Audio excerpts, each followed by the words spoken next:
ఈరోజు మనం ఇంటర్మీడియట్ మొదటి సంవత్సరంలోని గద్య భాగంలో 6వ పాఠమైన రాజా బహదూర్ వెంకటరామారెడ్డి సేవా తత్పరత అనే పాఠంలోని ఏకవాక్య సమాధాన ప్రశ్నలు జవాబులను నేర్చుకుందాము. మొదటి ప్రశ్న, సురవరం ప్రతాపరెడ్డి ఎప్పుడు జన్మించాడు?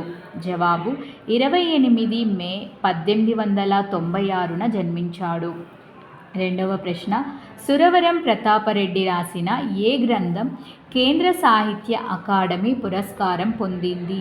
జవాబు ఆంధ్రుల సాంఘిక చరిత్ర గ్రంథము. మూడవ ప్రశ్న, అనాథ బాలబాలికల సంరక్షణ కోసం ఎలాంటి శాసనం వచ్చింది? జవాబు శిశువుల సంరక్షక శాసనము వచ్చింది. నాలుగవ ప్రశ్న, బొంబాయిలో మహిళా విద్యాపీఠం ఎవరు స్థాపించారు? జవాబు కార్వే మహాశయుడు స్థాపించాడు.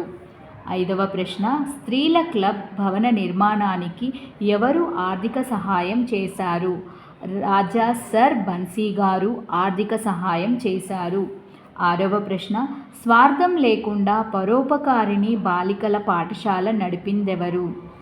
జవాబు కీర్తిశేషులు సీతమ్మ గారు పరోపకారిణి పాఠశాలను నడిపారు. ఏడవ ప్రశ్న, రాజా బహదూర్ కాలంలో వృద్ధాశ్రమాలు ఎక్కడెక్కడ కలవు?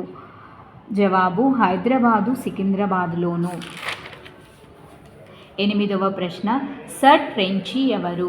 రాజా బహదూర్ వెంకటరామారెడ్డి గారి కాలంలో పోలీసు శాఖ మంత్రిగా పనిచేశారు.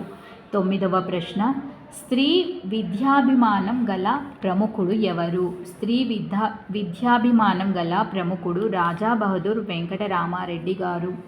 పదవ ప్రశ్న, మన సమాజంలో ఆనాటి దురాచారాలు ఏవి? మొదటిది జవాబు అస్పృశ్యత దోషము. అస్పృశ్యత అంటే అంటరానిది. రెండవది, బాలికలను బాల్యంలోనే మురళీలు బసవిరాన్లు అనే పేరుతో వ్యభిచారులుగా నిర్ణయించబడేవి. ఇవండి